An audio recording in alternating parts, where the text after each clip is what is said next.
Welcome to the Organize 365 podcast. I'm your host, professional organizer, productivity expert, and motivational speaker, Lisa Woodruff. This podcast will help you embrace progress over perfection and create lasting functional organizing in your home. I have so much to share with you, so let's get started. Laurie, welcome to the Organize 365 podcast. Lisa, it's a pleasure to be here. Truly.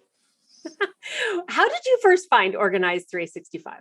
So I found you in the summer of 2019. And as my usual system, the house would get to be a little too much and I would kick everyone out of the house and plan on spending the day, just deep diving into it. And I always started in the room that I felt was the easiest, which was my youngest son's room because his clothes were the smallest and it was just the easiest room to start in.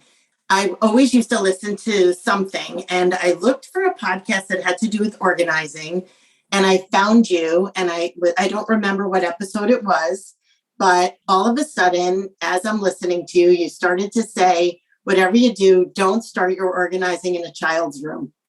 And I thought, wait, what? And it was because you said, if you start in a room that you love or that you're in all the time, the organizing will stick and it will perpetuate itself. And you were right. I put everything down and I went into the living room. Oh my gosh. That's pretty quick. So you found the podcast. That's how you found me first. I found the podcast. Yes. And then I used to commute a couple hours a few times a week. And I really started to really get into it. I mean, I started listening to all of the old ones and, I just was hooked. The podcasts are a great way to get in. So you mentioned you were in your son's bedroom. So you obviously don't live alone. Who lives with you in your house? So technically, my husband and I have just become empty nesters. However, our two oldest children we have three sons. Our two oldest children have graduated from college. One lives in New York and one lives in Boston. And they come home quite often. And they stay for extended periods of time. Our youngest son is a sophomore in high school, but he lives away at a prep school because he is an athlete. So we travel to see him a couple times a week, but he gets extended periods of time off. So a lot of times it's five of us. And where do you live? We live in Fayetteville, New York, which is just outside Syracuse. Okay, so it's all kind of in that tri-state area, right? Yeah. Yes. Yeah. So it's 4 hours and 5 hours to the older boys and 4 hours to our youngest son. Okay. Yeah. From Cincinnati, it's 5-6 hours to Chicago, 5 hours to Nashville, 4 hours to Cleveland. I figure all that's if you could drive there in half a day, it's kind of right. Close. So it's it works, but they do come home quite a bit, which I love. I love it. Yeah. Yeah. I didn't get empty nesting. It skipped me. But that's okay. That's okay. I wouldn't have it any other way. I mean, no, you really wouldn't. Everything's great. How you get it. All right. So you were searching for a podcast and you were in your son's room. Mm-hmm. Why did you decide to start getting organized? Or was this just your thing? You're always getting organized. What was it that made you do that search? Well, I would always say, whenever the chaos, it became chaos. And I just could never get on top of it. I could never get control. Our home is fairly big and, we live in all of it. And so I would always start in Sean's room. It was just because it was one room that I could easily, tackle. So really, I would just listen to whatever I could get my hands on and that would speak to me. And all of a sudden, I was really looking for organizing for dummies because that's kind of how I felt. And you really just hit the nail on the head. And it's been a system that's been so workable through the entire place. So you said it was summer of 2019. You found the Correct. podcast. You left the child's room. You went into the living room. What did you do first? Well, I always look for the easiest job to tackle so that I feel like I've accomplished something. So I think it was really the family room. I just went through some of the drawers and the cabinets because, but I never really, it wasn't until I tackled your 100-day program. Can I go into here? Yeah, That sure. I figured out that really everything needed its own spot. Mm. I was organizing what was in the room, but you can't do it like that. You need to really use the house as kind of a whole thing. Can I jump ahead for a second? Yeah, go ahead. You always ask, what is the one thing you noticed when you realized you were organized? And for me, it was all the Band-Aids. I had Band-Aids all over the house, and all the Advil and the Tylenol and the Neosporin and all of those things. And they were everywhere. And so, when I was doing the 100-day and I got to that area, you just keep putting, as you're cleaning out the room, you put everything in one spot. And all of a sudden somebody would say, where's a Band-Aid? And with my eyes closed, I could say, go down the hall, make a right. It's in the cabinet on the right. It was just, it's great. It's really been a life-changing experience. So I've never thought about it. I know exactly how my Band-Aids got out of control. And I remember when they got back in control again. How long have you lived in the house that you live in now? Just over 10 years. Okay. So you were not living there when your kids were little. I've lived in the same house the entire time. No, we've moved a few times, and this house is the biggest house we've lived in. And it is a lot of space. I had a cleaning lady, if I could be candid, I had a cleaning lady that came twice a week, and I still couldn't get on top of the house was clean, but I still couldn't get on top of the disorganization. That's interesting. People always think if I had a bigger house, it'd be easier. No. So what would you say to that? I would say there's more places for your stuff. I mean, it's great. Everything really does have a spot, but I also kept filling it up. Mm-hmm. It wasn't until the pandemic when our son from New York came home, our son who's in Boston now was in college. He came home. My mother had moved in with us right before the pandemic because she was being treated for breast cancer.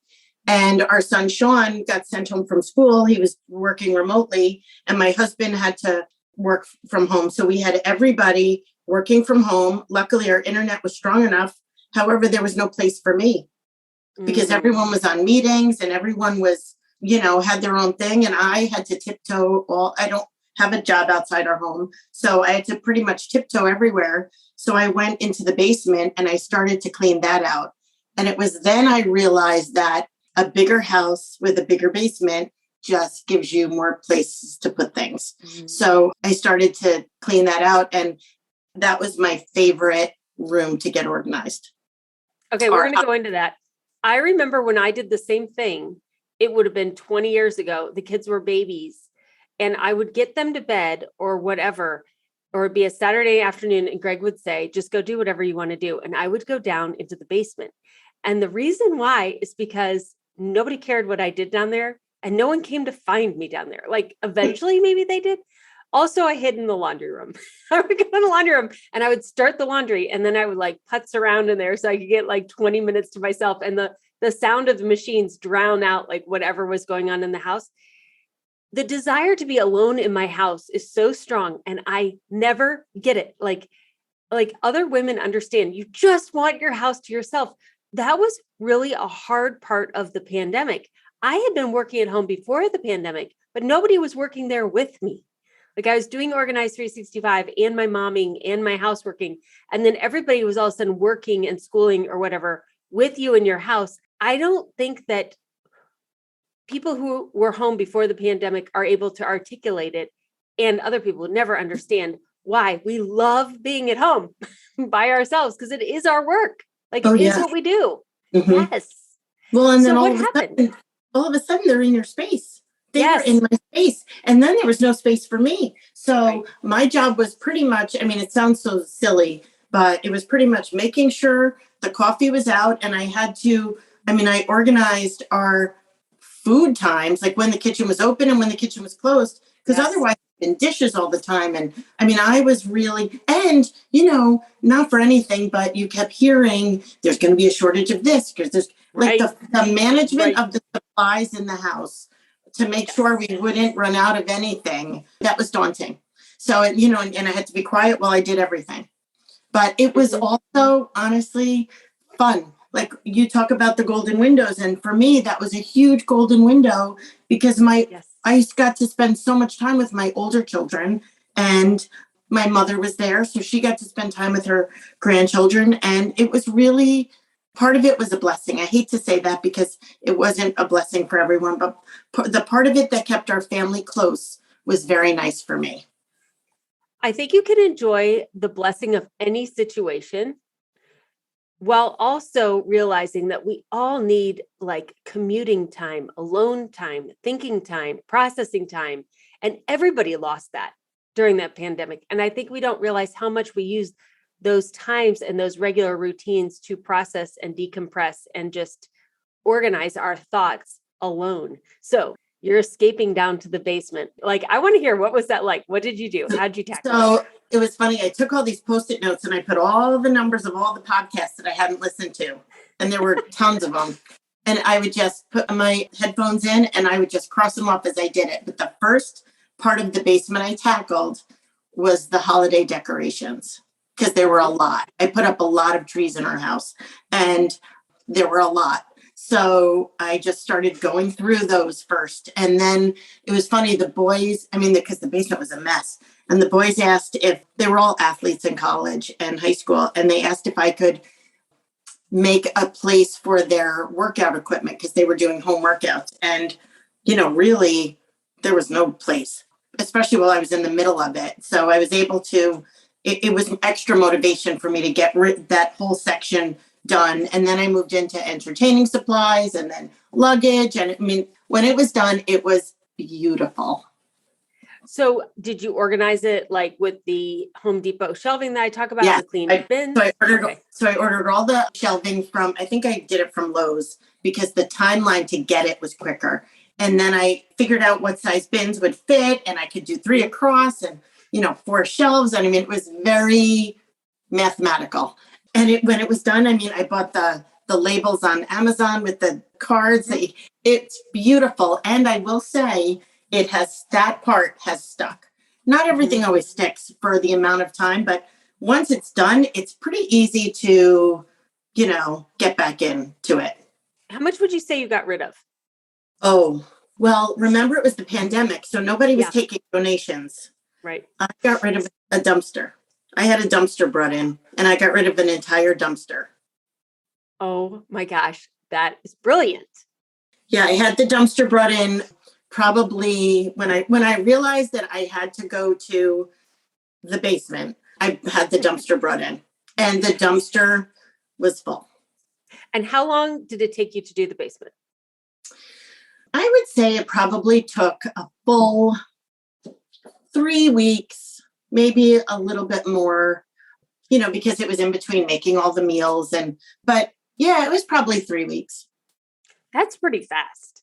Yeah. Well, I was motivated. And I mean, the thing is, like, you start finding things. So I got to the cleaning supply section. So I went upstairs and I got all the cleaning supplies and I had cleaning supplies that rivaled a grocery store. I mean, it was so much. Yeah. Your program was great for me because it made me realize what I had, because I really didn't know what I had. Every bathroom had things and it was great for me. It still is. Okay. So I just love that because I'm thinking about in the early days of the pandemic, I started my crazy habit of reading every news outlet there was for like 4 or 5 hours a day. I did not get nearly as much accomplished in the beginning of the pandemic that you did, but I would think that you had less stress during that time because you had that physical release and then that community time with your family. Yes, except a lot of the stress came from the uncertainty. And remember, I live in New York. So we would listen to Governor Cuomo every day at 11 o'clock. I mean, you didn't miss it. And, you lived in fear because you didn't know what was next. So I controlled what I could control. Yes. And other stuff, probably the anxiety would have bubbled over if I didn't have that little bit of control. So yes, you're right. However, because there was so much uncertainty, you just kind of live by day. Yeah. So I would just, whatever that project of the day was going to be. Yeah.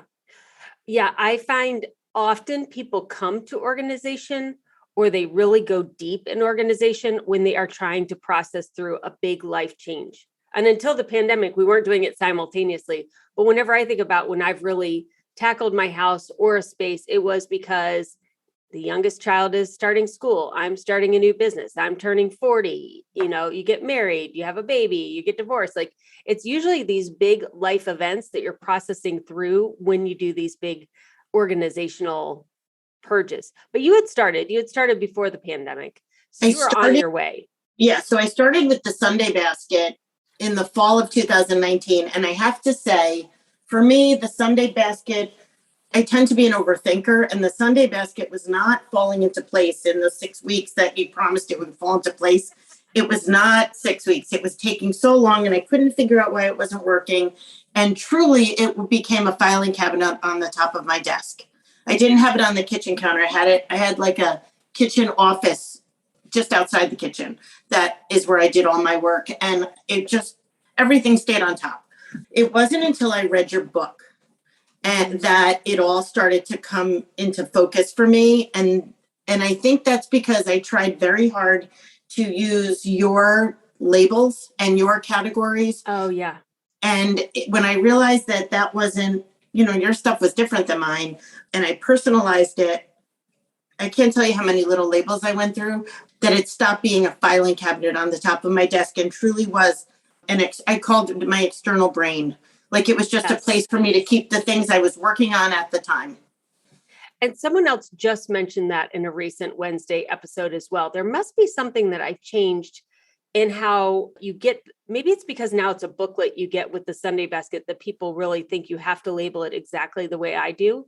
So was it the paper solution book that you read that made you think differently? It was the paper. Okay. Yeah, I've read all your books, but the paper solution book, which focused mostly on, it was the paper, is right. What kind of, it snapped it for me. It all came into focus in a way that was going to work for me. All right. Well, I'm going to tell Monique's team to really give permission every week to make that your own. Because I think that is something that I think when you're trying to implement someone else's system, you think you should do it exactly how they did it.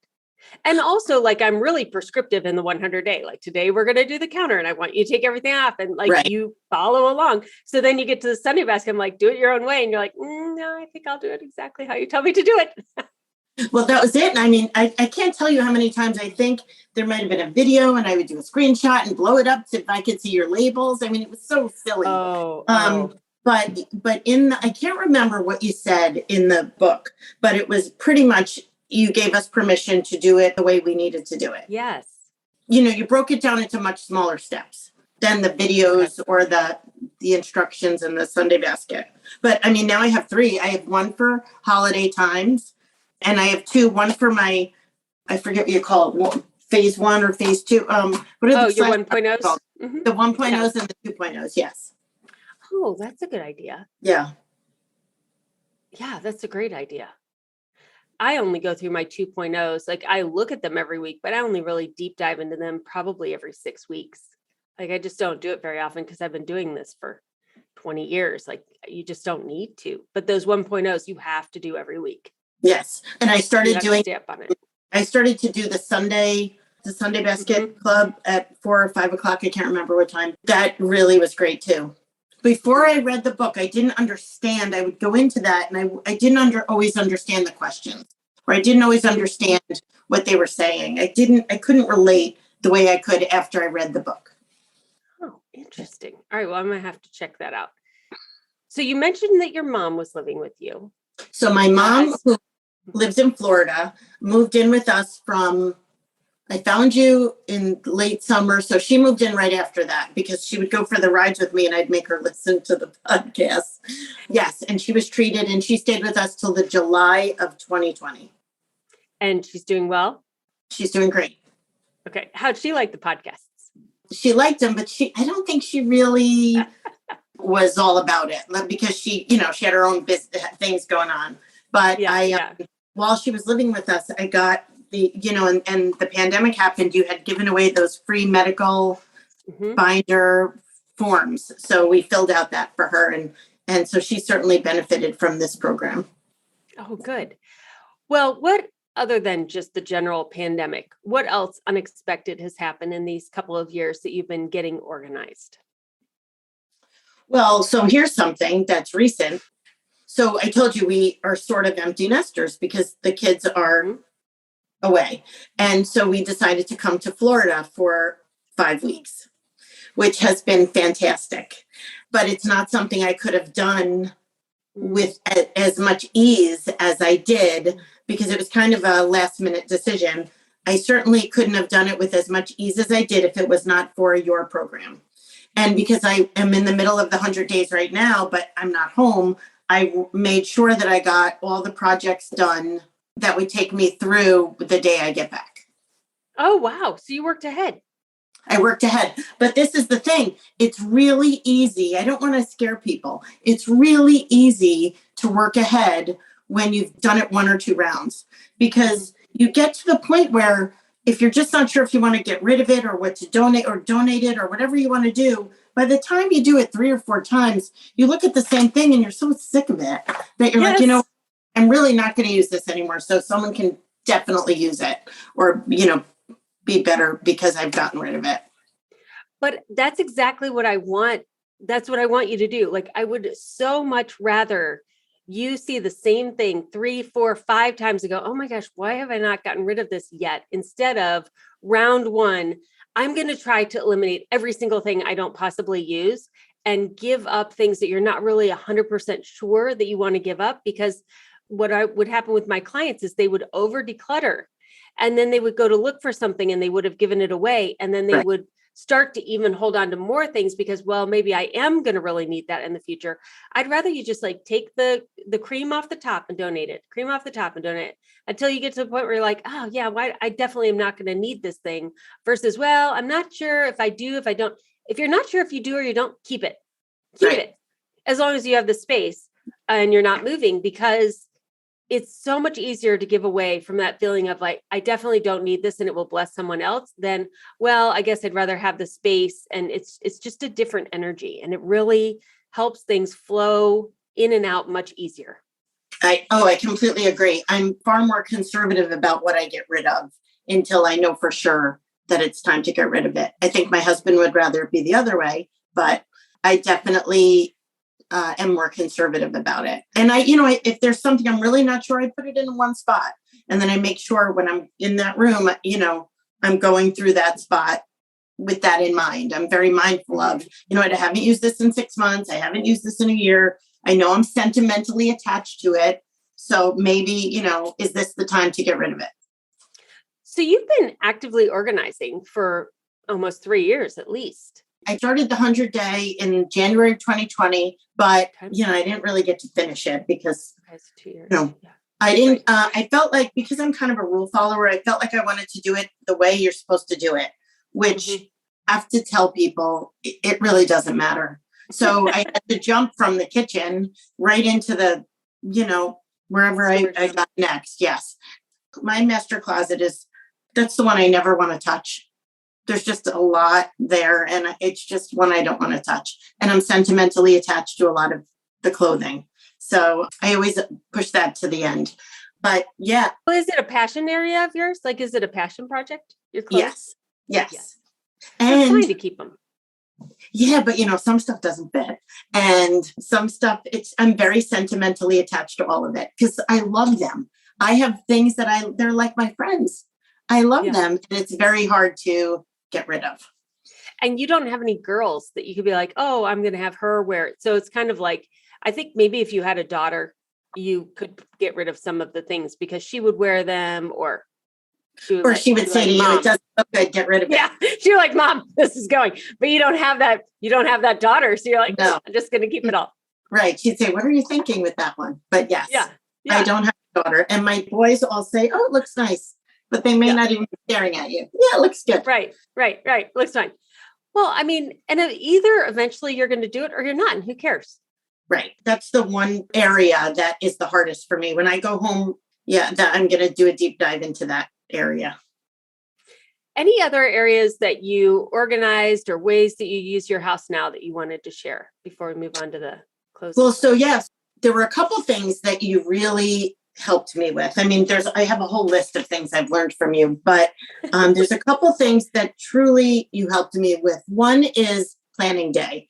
I love planning day because planning day, people used to say to me, my friend Lisa used to always say to me, so what about like in 2 weeks? And I'd say, I'm not there yet. I can't think 2 weeks ahead. And planning day made me think about the future in a way that was very non-stressful, if that is a Oh, word or a thought. It would not be at all anxiety provoking because it was really just a getting the stuff out of your brain that could be. You said something during my first planning day, and I can't remember when it was, but it was during the pandemic, and you talked about how there was going to be a shortage of bicycles and swimming pools. yeah. And I was like, oh my God, she's so right. Like, that's crazy that because remember, we were thinking day by day, and Right. you went ahead. And ever since then, I don't know what it did inside my brain, but it made me really snap in. And I could then start to sort how I felt like planning, my future or my next few months was going to be. And planning day was planning for a few months, and then it was for a year, or it just got it out of here. Everything you've taught me has got it out of my brain enough to give my brain space. I like that. So planning day is so interesting. I started planning day in December. I think I started for the 100-day program first and not the Friday workbox, but I started it in that January of 2020. And we went through the planner, and I was just like, I love to plan. Like, I had a Franklin Covey planner that I got when I, turned 22 as a Christmas present from my husband. And I was excited about it. Like, that's how much of a nerd I am. And I sat in front of the fire for hours and just like wrote everything in my new planner. And he's like, I don't even know. Like, this is your Christmas Day activity. I'm like, I'm so happy. Like, I am so happy. You have no idea. And so I did that first planning day, and like, here's how you plan. And here's how you like very time organization driven, ultra type A productive person planning day. People loved it. And then the second planning day we ever had was in May of 2020. And I was like, I can't do that kind of a planning day because time management isn't even a thing. Like, we aren't even leaving our houses yet. Like, our lives were so different after that very first planning day. And I was like, as a teacher, I'm just looking at the students, and we're only planning for 120 days. So I'm planning for the summer, and I'm a proactive person. And I know other people are not thinking as far ahead as I am. And this is before the supply chain was an issue. And I was like, there are going to be parents without childcare who do not have their house set up like a daycare. There are going to be as a teacher and a mom, I knew that people were not prepared for the summer we were about to have. And so I switched planning day. And I will tell you, there were quite a few people who were not very happy with me because they did not have children. And I was very child focused in that planning day. And I was like, here's exactly how you're going to survive this summer. You're going to get to the next school year. Hopefully this won't be a thing by then, but this is how you're going to survive this next 4 months. And I remember saying, the pools are probably going to be closed. So if you're used to going to a pool, you're not going to have a pool. So you need to go get an above ground pool, and like, your spouse may be like, no, it's going to kill the grass. And you're just going to say, we will replace the grass a year from now. Like, I was just having flashbacks to being a stay-at-home mom with kids without money, trying to entertain those kids all year. And then I was thinking, on top of that, a lot of these people are also going to be trying to work from home. And all I could see was chaos in my head. And I was like, how can I give these people a lifeline? They need stuff for kids because kids need novelty. Like, they cannot go with like, here are your 3 things for the entire summer. Like, they need a lot of entertainment. So I had a lot of pushback at the end of that planning day for people who did not have children and or thought the pandemic wasn't going to last any longer, or the pandemic for some reason had not affected their home life, or they just didn't want to be talking about it. Like, they just really wanted to be in denial. And they were like, this is not what I thought planning day was. We gave some people refunds. They were like, this isn't what I'm looking at. And then I felt bad because I was like, oh, maybe I should only be time organization oriented. And then I had people send in the emails, and they said, after hour number 1 of planning day, which of course is 4 hours, they're like, I sent my husband to Walmart and he got the second to the last trampoline they had. Thank you so much. We got the whatever swimming pool. This one, like, they were literally sending their spouses out during planning day to get whatever was in the stores. And they were like, oh my gosh, you're right. They're about to run out of everything already. And no one was thinking the first week in May, what are we going to do in June, July, and August? And so there were a lot of people who were very, very grateful. And then when we did it in the fall, I did a blend of the two. But now I'm just like, I always tell people to do what you're uniquely created to do. The thing I'm uniquely created to do is to see 4 months in advance. I can tell you what's going to happen in the next 4 months. I can kind of into it. I cannot tell you 6 months from now. I literally walked into our senior director of operations the other day. I said, and I'm recording this in February 16th. And on February 14th, I said, I know what we're going to do in July now, like in the company. I had no idea what we were doing in the second half of the year until Monday. And I was like, I could see the next 6 months. I know exactly what we're doing. I know exactly the whole plan. This is what it's going to look like. But before that, I didn't. I could see 4 to 8 months in advance, and that's it. I can't tell you anything that's going to happen in 2023. There has to be this kind of blend. And I really think that the way we see time, use our houses, work, interact with people, it has all changed during the pandemic. It's not going back. Without a doubt. No, we just had this conversation last night at dinner about how companies have really been able to kind of flow with it. And right now that the box is open, will it all ever be only in office work? And, my husband has his own business, and he said, no, he said, now that you've given people freedom and they've proven that they can do it, you can't really take that freedom away. So it'll be interesting to see how it works. I can say, as a mother whose children live far away, I love that they come home and they work remotely for a few weeks at a time. And I get to get my little fill of, having them around. It's my favorite time, and they're working a lot. Yeah. And you said, you have your brain because you're organized and you have places, and that your Sunday basket is your external brain. And we say that also. I think having the ability to have time to think and to be able to think about things that are important and that are in the near future are skill sets that we are going to need going forward. Because like you said, your husband's a business owner. I'm a business owner. We have offices. I'm here every day of the week, and I will be going forward because this is where I work best. Before the pandemic, I worked at home. Now I work in an office. We have people that work part in the office and part not in the office. And then we have remote staff that don't even live in Cincinnati. But I will tell you, as a business owner, that is 3 different employees. And everything I do when I think about communication, how are you communicating with all 3 of those employees? All of our meetings are on Tuesdays and Wednesdays, because if you're in the office, those are the days you're in your office. And then we Zoom in the people that are not in the office. And then the expense doesn't go down because now you're equipping home offices and regular offices. And it's not a bad thing. It's just different. And it's a different way of thinking about it. And it's a different way of running your business financially. Because now all the articles have come out about how, you have people who want to work at home and want to work in the office. Well, you want everyone in the office on certain days so you could do some collaboration together, which means that you need just as big of offices as you would if everyone was working in office all the time. So the company is not saving any money.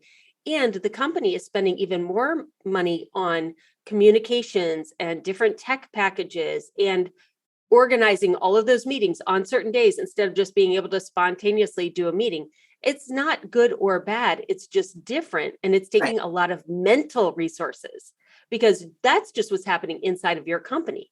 Then there is what's happening inside of your state, what's happening inside of your industry. What about the other industries that impact your industry? What about technology? What about and on and on and on and on and on. And there are just all these layers for business owners that, in 2019, there were a couple of things that you really kept your eye on. And then when those things were in line, you knew you were good to go. Now you don't even know what you're supposed to be looking at because it's coming around the bend. It's going to hit you in the face. You're like, okay, we'll add that into this soup of all these things that we're doing. Right. Well, and that's the thing. Your program has made it so that I am far more flexible with whatever happens. Yep. I am far less reactive because there is a piece that may not have been there before. I always felt like I was the hamster on the wheel. And no matter what I did, I couldn't get ahead. And it seems so silly. I don't work outside the home, and my children are older. So if I felt like this, people with younger kids who are very limited in their time at home, this program has been so good to just make it manageable. everything just is manageable. And because of it, I am far more flexible than I ever was and far less anxious. I love that flexible, not reactive, because you always think like if you go with the flow, well, you're just reacting to life. Like you either can have a plan or not have a plan. But I love that you can have a plan, but still be flexible. You're flexible, but you're not reactive. So you're proactive, but you're also flexible in how that actually comes to be. That's really a great way to word that, Laurie. I mean, not for anything, but it sounds so silly because all your Band-Aids are in a place, you know, your life is better, but it really is. It really is. It really is. And it's just, I'm not really sure why, but what you've done is just, it's been a life changer for me. So thank you. Well, thank you. What do you think you have more of now? Oh, I made a whole list of things I have more of now. I have more peace. I am happier. I am easier to be around, without a doubt. I have more focus. I am more mindful, and I can be in the present when I want to be in the present because I couldn't before. There was always more to do. I am certainly more in the moment. I am that way as well. It's so fun, isn't it? Like we're having this conversation today and I'm not thinking about anything else. It's so fun to get to enjoy people, like really, truly enjoy people without worrying about what's next or what else has to be done. And I never used to be that way before. I'm a better listener to my children now that I am in a better place in our home. And our home has become a place that I love even more. I mean, I always liked our home. I felt like that was important. But for a long time, I was always like, oh, we need a different house. I mean, we moved a lot of times and we need a different house because we had so much more space with stuff. But really, if everything is organized, you love where you live. I love where I live now. That's great. What do you think you have less of? Oh, stuff. I have less worry. I worried about everything and I have far less anxiety. And this is going to sound bad, but I have less angst, if you can understand what that means. I was always very I have less angst. I'm happy. It is a much better life. Has your spouse noticed anything? He notices that I'm happier. He notices that there's less stuff. I think there's still more things than he would like. He notices that I spend less, but because I know where the Band-Aids are, because I know where the Tylenol is, I don't have to, we're out because I got it all from all the spots. No, I think he is just happier that I'm happier. And I'm sure he was happy that you were able to be like, yeah, I can go to Florida for 5 weeks. Yeah, this has been a great experience. We've had a lot of fun. That's so awesome. It really is. Is there anything you wish you had known sooner? Oh, I wish I knew about the Sunday basket sooner. And I wish I had figured it out sooner. You know, I think I tried to make it harder than it was. But yeah, the Sunday basket was great and planning day was great. I wish I knew about those 5 years ago. Did you have them 5 years ago? I had the Sunday basket, but I did not have planning day. Okay. Yeah. Yeah. I wish I knew about the Sunday basket when my kids were younger. The Sunday basket, without the Sunday basket, every time that I have personally gotten organized and not done the Sunday basket, I don't make it very far, which is why I know everybody needs the Sunday basket first. Organization is just like a project I love to do. Right. And so I love to do organization and I would reorganize things that were already organized. But planning day is the thing that I think I'm uniquely created to do. It's the last thing that I created. But I think that is the piece that truly takes this extra time that you have and mental clarity and freedom. Then you get to decide what you want to do with it going forward. Like I could walk you through how to organize your house. Give me a little bit of time. I'll give you that. And then you can figure out what you're uniquely created to do. But then you need to learn how to take that time and then take your uniqueness and stair step it into how to achieve that goal. And that is planning day. And so planning day, I'm just kind of a conduit for people to get their next 4 months organized. And then it is amazing what people do with that 4 months. It's amazing. Oh, I can't get over how much more I accomplish now that I do planning day. And planning was something I told you I avoided. I put my hand up and say, I'm not there yet. But planning day, just because, that brain dump, you just write down all the things that you think you might end up doing. And if you do it, you do it. If you don't, you don't. Where that is a big step for me. I used to be like, I got to do it. I got to do it. My life was about trying to do everything perfectly. And your program has taught me that it doesn't have to be perfect because you covered it. It doesn't have to be perfect, right? Progress over perfection. Did you used to have a lot of to-do lists? Oh, and they were everywhere. They weren't in just one spot. They were everywhere. And Do you still have them? Lose them. No. If I know, I go through Sunday, I write on the car. What's been great about this trip is before, I did however many days I had to do before we left. And if there were things that I wanted to remember when I got back, I just put it on an index card and I shoved it in the basket. So I don't even have to think about it while I'm gone. I know it's in the basket. And I still make lists, like I'm leaving for Nashville after this recording. So I have like this little list, like don't forget the charger for your watch, don't forget your fancy curling iron, blah, blah, blah. So I do have little lists, but like I packed the car and now I'm at work and that list is thrown away. Like I don't have any lists in front of me. I don't have any unfinished lists. I have my Friday work box and I have my Sunday basket. So I have work and things to do, but not like this list that I have to get through by the end of the day or that I'm constantly working on. No, when I was packing for 5 weeks, because I've never been gone that long, I had a slash pocket and I would write something down and throw it in the slash pocket. Anything I need for packing. I think I need to figure out how to articulate to people who are still using lists that there's a possibility of not using lists, but it just seems like that's never going to happen. No, I take notes and I'll write notes about things I want to remember. And the notes go in my my slash pocket is my new list, so there's no urgency or you don't need to review all of the work all of the time. It's just waiting for when you're ready for it. Right. Yeah. That's right. Yeah. It's really, everything that you've taught us. I really do have a whole list of all the things I learned from you. Here it is. It's great. Like the whole don't buy the containers before you figure out really, because I would go to the store and spend all that money. But the 24-hour rule was a great rule too. Tell people what that is. So the 24-hour rule for you, it was always if you had a project that you wanted to start, you wouldn't buy the things unless you knew you could start it in 24 hours, right? Yes. For me, I don't buy anything.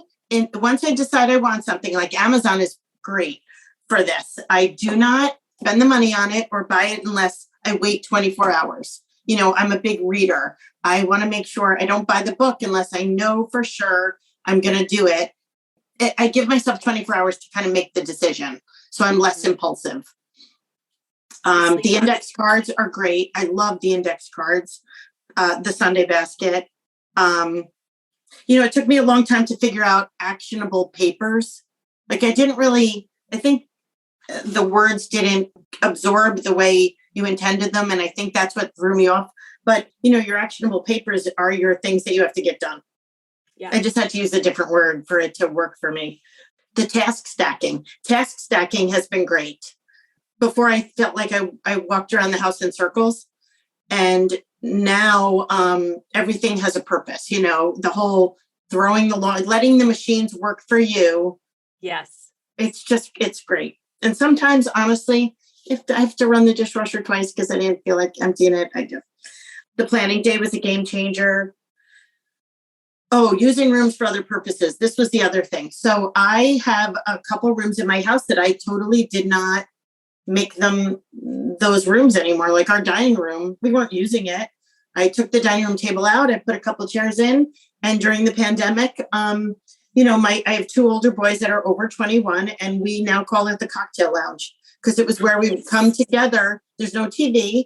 And it was where we would come together at the end of the day, and we still do, and make it, a place where we just talk. So it's great. Yeah, like my desk became a coffee bar. and I moved my desk. Now my desk is in a back room that my mother had used when she was sick, because it's on the main floor. And then Sean used it as we called it the Zoom room. So when he was in full-time school there, because it was all remote, one of the boys used it as an office, and now I use it as an office. And I actually purchased a Murphy bed, and the Murphy bed, so it can be both. So tell me about the coffee bar. So your desk, you just turned it like you put the Keurig there or whatever coffee makers you have? So we're big coffee drinkers. So I have an espresso, I have a Keurig, and then I have a regular coffee maker. And we do have a lot of tea, and then the Aerochino. So it's like the frothing machine, and the electric kettle, like it's all there. And I'll put snacks there, and that's where you get your beverages. What I love about that in the lounge that you created is so often when you are looking at organizing your house, almost everything is like, how do you take a house and incorporate children in it? So like having a lunch packing station and a snack station and a playroom and things like that, which are definitely necessary. But as my kids are getting older and they come over and they're adults, like, how do you have in a house with multiple adults in it that's really fun? Like, I can imagine what your cocktail lounge is like, and like the coffee bar. How fun is that? Like Christmas this year, we had a bunch of different coffees out. Like, set up a coffee bar. If you're having a party in the evening, often you have an area where you have the wine and all of that kind of stuff. Why not, when you're having your family over for the weekend or, for the holidays, set up a full coffee, hot chocolate. Like we did the hot chocolate, we did the coffee, we did the tea, we did all of those fun drinks that are non-alcoholic. You could do that too. Yeah. Oh, no, it was great. And then it's self-serve. People took care of themselves. Yeah. So which gives you a little, as the person in charge of stocking the coffee bar, it gives you, freedom. Mm-hmm. Mm-hmm. Very fun.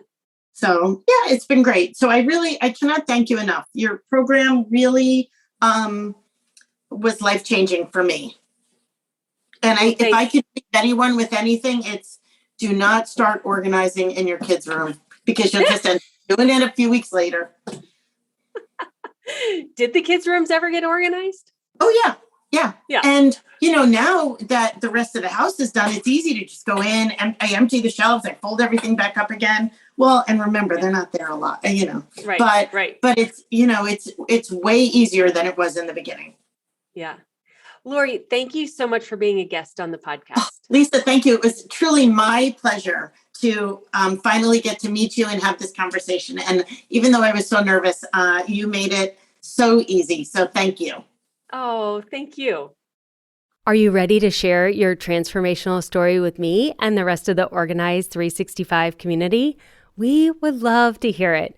Please go to organize365.com/Wednesday and fill out an application. I cannot wait to see your application in my email inbox.